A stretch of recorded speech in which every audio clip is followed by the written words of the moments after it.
కేంద్ర ప్రభుత్వం ప్రవేశపెట్టినటువంటి బడ్జెట్లో ఆంధ్రప్రదేశ్ రాజధాని అమరావతికి 15,000 కోట్లు కేటాయించినట్లుగా నిర్మలా సీతారామన్ ఆర్థిక మంత్రి ప్రకటించారు. ఆ తర్వాత విలేకరుల సమావేశంలో కూడా ఈ అంశాన్ని తెలియజేశారు. నవ్యాంధ్రప్రదేశ్ రాజధాని అమరావతికి నిధులు ఇచ్చే దాంట్లో కేంద్ర ప్రభుత్వం కట్టుబడి ఉన్నట్లు, విభజన చట్టంలో ఉన్న ఈ అంశానికి కట్టుబడే కేంద్రం నిధులు ఇస్తున్నట్లుగా, నిధులు ప్రతిపాదించినట్లుగా నిర్మలా సీతారామన్ ప్రకటించారు. కేంద్ర ప్రభుత్వం రాజధానికి నిధులు కేటాయిస్తున్నట్లు, నిధులు ప్రతిపాదిస్తున్నట్లు ప్రకటించి బడ్జెట్లో ప్రవేశపెట్టిన తర్వాత ఇప్పుడు ప్రధానంగా ప్రతిపక్షాలు అంటే ప్రధానంగా ఆంధ్రప్రదేశ్లో వైకాపా, తర్వాత ఎన్డీఏకి వ్యతిరేకంగా ఉండే కాంగ్రెస్లో ఉన్నటువంటి గ్రూపులు, పార్టీలు అంటే వామపక్షాలు, కాంగ్రెస్, ఇతర పార్టీలు ఇది అప్పుగా ఇస్తున్నారు, కేంద్రం మనం అప్పుగా ఇచ్చేటటువంటిది ఎప్పుడైనా రాష్ట్ర ప్రభుత్వం చెల్లించాల్సిందే, అప్పుగా ఇవ్వడంగా దీన్ని పూర్తిగా గ్రాంట్గా ఇవ్వాలి అనేటువంటి ఆరోపణలు వస్తున్నాయి. ఇది గ్రాంటా అప్పా అనే దాని మీద ఇంకా స్పష్టత లేదు. రాష్ట్ర ప్రభుత్వం మాత్రం ఏ రూపంలో వచ్చినా మనకు నిధులు వస్తున్నాయి, రాజధాని అమరావతిని పూర్తిగా నిర్మించుకోవడానికి నిధులు ఉపయోగపడతాయని అని తెలుగుదేశం పార్టీకి సంబంధించిన నేతలు, తర్వాత ఎన్డీఏ కూటమిలో ఉన్నటువంటి జనసేన, బీజేపీ, ఎన్డీఏ ప్రభుత్వ నేతలు, రాష్ట్ర ప్రభుత్వ నేతలంతా కూడా ఈ 15,000 కోట్లు ప్రకటనని స్వాగతిస్తూ ఉన్నారు. ఈ సందర్భంగా ఈ 2-3 రోజుల నుంచి అటు ఢిల్లీలో కానీ, ఇటు ఆంధ్రప్రదేశ్లో కానీ ఈ బీజేపీయేతర పక్షాలు, తర్వాత వైసీపీ నేతలు దీని మీద వ్యాఖ్యలు చేస్తూ ఉన్నాయి. ప్రధానంగా కేంద్ర ప్రభుత్వం వివిధ రాష్ట్రాలకి నిధులు కేటాయించే సందర్భాల్లో అది గ్రాంటా నిధుల అనేది ఆయా సందర్భాలు కేటాయింపులు బట్టి ఉంటుంది. ఆంధ్రప్రదేశ్కి వచ్చేసరికి ఉమ్మడి రాష్ట్ర విభజన సందర్భంగా విభజన చట్టంలోనే నవ్యాంధ్ర రాజధాని అంటే ఆంధ్రప్రదేశ్ రాజధాని నిర్మాణానికి పూర్తిగా కేంద్రం నిధులు ఇస్తుంది అని చెప్పి స్పష్టం చేశారు. దాన్ని దృష్టిలో పెట్టుకునే గతంలో కూడా అంటే 2014-19లో రాజధాని నిర్మాణానికి 1,500 కోట్లు అప్పట్లో కేటాయించారు. దానిలో తర్వాత ఇప్పుడు ఈ ఎన్నికల తర్వాత ఈ బడ్జెట్లో అంటే 2024-25 కేంద్ర బడ్జెట్లో 15,000 కోట్లు ప్రతిపాదించారు. సహజంగా బడ్జెట్ ప్రసంగం తర్వాత ప్రెస్ మీట్లో కూడా 15,000 కోట్లు కేటాయిస్తున్నట్టు చెప్పారు.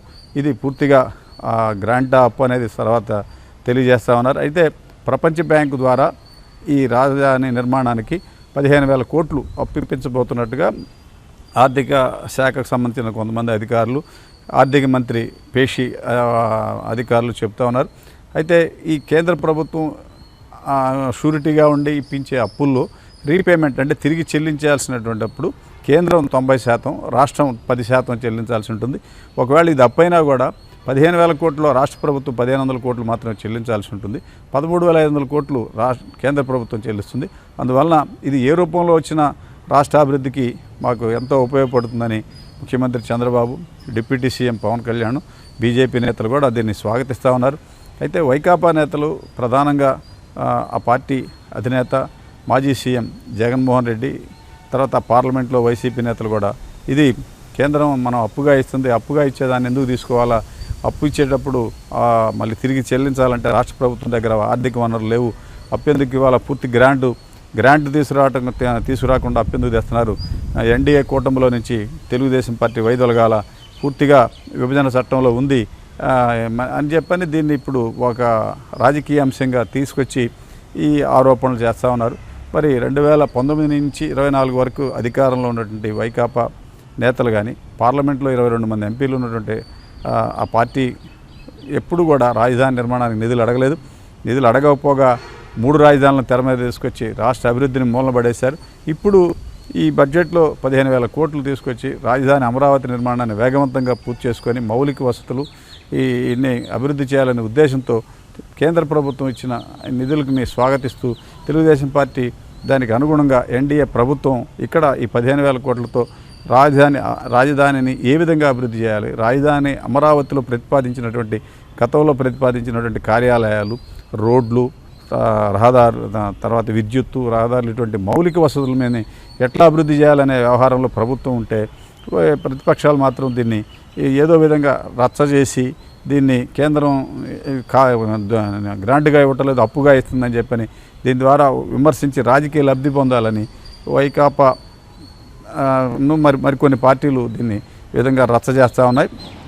అయితే కేంద్రం ఇచ్చేది అప్పిచ్చినా లేకపోతే గ్రాంట్గా ఇచ్చినా మాకు ఈ కష్టకాలంలో ఎంతో ఉపయోగపడుతుందని తెలుగుదేశం పార్టీ ఇతర నేతలు అంటున్నారు. ఏ రూపంలో వచ్చినా కూడా నవ్యాంధ్ర రాజధాని నిర్మాణం 2-3 ఏళ్లలో పూర్తి చేస్తాం, ఎట్టి పరిస్థితుల్లో పూర్తిగా అదనపు నిధులు అవసరమైనా కూడా ఇస్తామని చెప్పని ఆర్థిక మంత్రి నిర్మలా సీతారామన్ పార్లమెంట్లో బడ్జెట్ ప్రవేశపెట్టే సందర్భంగా స్పష్టమైన హామీ ఇచ్చారు. అయినా దీన్ని రాజకీయంగా ఒక అంశంగా తీసుకొచ్చి దీని మీద పెద్ద ఎత్తున ప్రజల్లో చర్చలు పెట్టి ఎన్డీఏలో రాష్ట్ర ప్రభుత్వం కేంద్ర ప్రభుత్వాన్ని దీన్ని డ్యామేజ్ చేయాలనే ఉద్దేశంతో వైకాపా నేతలు కొంత దీన్ని ఒక ప్రధాన ప్రచారాస్త్రంగా చేశారు. అయితే ప్రజలు ఇప్పుడు నమ్మే పరిస్థితిలో లేరు. కొత్త ప్రభుత్వం ఏర్పడిన 6 వారాల్లోనే ముఖ్యమంత్రి చంద్రబాబు 2 సార్లు ఢిల్లీలో పర్యటన చేసి ఆ సందర్భంగా కేంద్ర మంత్రులందరినీ సంప్రదించి రాజధాని అమరావతి, పోలవరం ప్రాజెక్టు, ఇతర కార్యక్రమాలకి నిధులు కావాలని చెప్పి కోరారు. 2 రోజుల క్రితం మళ్ళీ కేంద్రం ప్రవేశపెట్టినటువంటి బడ్జెట్లో రైల్వేకి కూడా సుమారుగా 12-13 వేల కోట్ల రూపాయలని ఆంధ్రప్రదేశ్లో రైల్వేల అభివృద్ధికి, కొత్త లైన్లకి ప్రతిపాదించారు. ఈ విధంగా బడ్జెట్లో ప్రతిపాదనలకు అనుగుణంగా నిధులు విడుదల అవుతూ ఉంటాయి. అది కేంద్ర ప్రభుత్వం రుణాల అప్పు రూపంలో ఇస్తుందా లేకపోతే దాన్ని నిధుల రూపంలో ఇస్తుందా అనేది కొంత టైం తర్వాత తెలుస్తుంది. ఒకవేళ కేంద్ర ప్రభుత్వం అప్పు రూపంలో ఇచ్చినా కూడా రాష్ట్ర ప్రభుత్వం ఆర్థిక వనరులు సక్రమంగా లేకపోతే, భవిష్యత్తులో ఆర్థిక పరిస్థితి మెరుగుపడకపోతే దాన్ని కేంద్ర ప్రభుత్వమే చెల్లించే అవకాశాలు ఉన్నాయి. ఆ మేరకే కేంద్ర ప్రభుత్వమే ప్రపంచ బ్యాంకు ఇతర సంస్థలతో ఒప్పందాలు కుదుర్చుకుంటాయి. దీనిని యాగి చేసి అమరావతికి వచ్చే అమరావతికి నిధులు సేకరించినటువంటి ఎన్డీఏ కూటమి నేతల్ని కించపరిచే విధంగా వాళ్ళ మీద రాజకీయ విమర్శలు చేసే విధంగానే వైకాపా నేతలు దీన్ని తెర మీద తీసుకొచ్చారు తప్ప ఇందులో ఎటువంటి సారాంశం లేదని తెలుగుదేశం నేతలు కొట్టిపారేస్తున్నారు. ఏదైనా రాజధాని అమరావతి నిర్మాణానికి 15,000 కోట్లు బడ్జెట్లో ప్రతిపాదించడాన్ని అందరూ హర్షిస్తూ ఉన్నారు.